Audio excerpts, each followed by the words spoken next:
All right, so let's talk about the Prince of Detroit.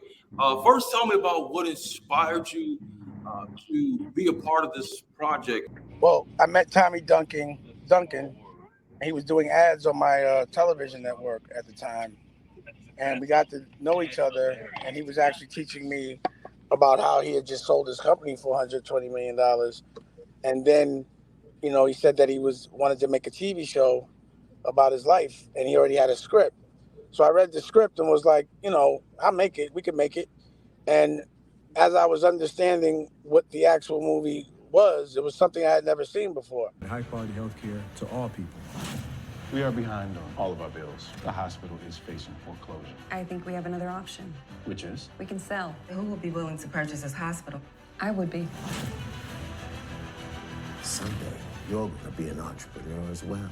You're the type of boss I want to be when I grow up. Aren't you wise?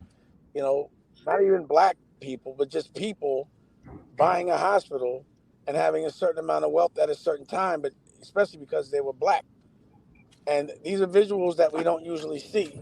It involves entrepreneurship and making money other than what they teach us. The only way we can make money is being entertainment or being an athlete. Checked off a lot of boxes for me.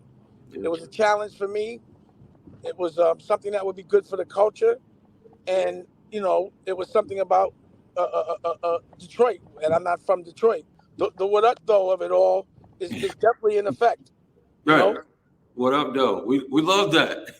I know, trust me, I know. There's the art piece, but then there's also the business side. How was that in trying to bring this story to life when it comes to the support in the film industry, or getting support for convincing people that this is a project that they should be a part of? Was that challenging? Well, I'm not that guy that's going to be trying to convince somebody of something, especially if I think they're a nerd. And when I say nerd, meaning someone that's benefiting from our culture that doesn't understand it and that's constantly taking credit for other people's talent. So I wasn't expecting the traditional industry to be so receptive.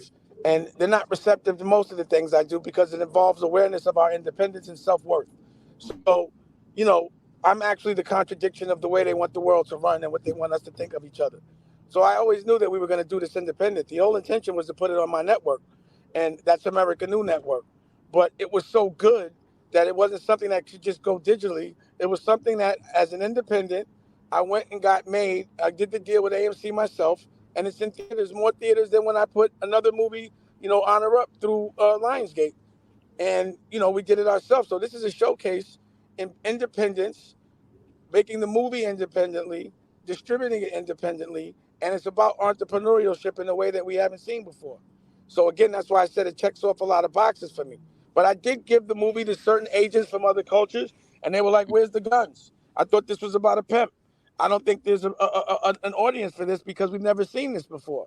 So because they've never seen a movie that shows this kind of visual, they don't know how it's going to react. There's no algorithm for it.